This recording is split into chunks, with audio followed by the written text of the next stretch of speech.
and there is significantly greater maintenance from an operational perspective. So Stephen's going to talk a little bit more about that.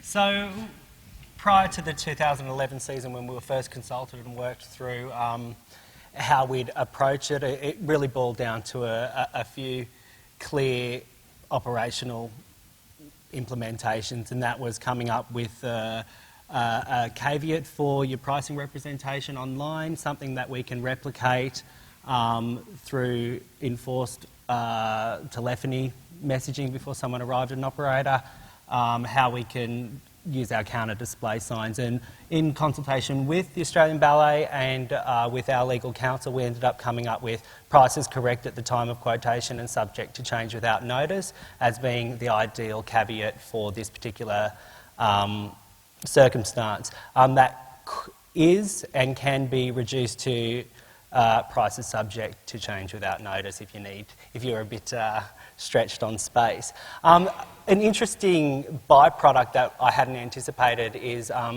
it actually it had a benefit for aggressive discounting too, which funnily enough does generate some negative customer feedback, certainly more than we've ever seen with this, because we haven't seen anything with the raising of prices.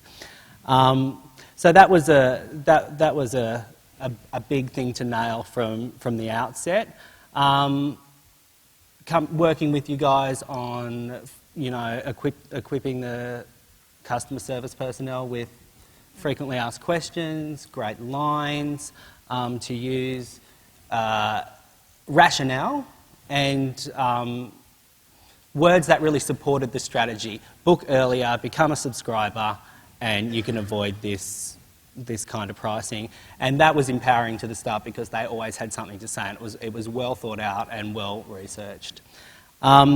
Preparing for 2012 was a little bit trickier for us. I think, you would remember I had a lot of concerns about what will this really mean for average handling times for, the telephony channel. Would the pricing ranges, representation online, cut it? What would that mean?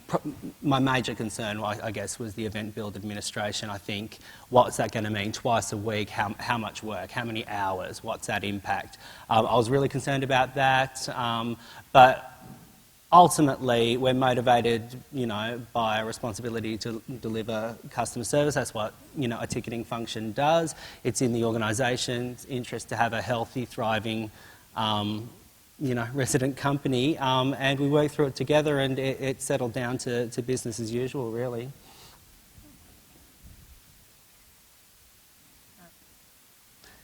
So yeah, these are just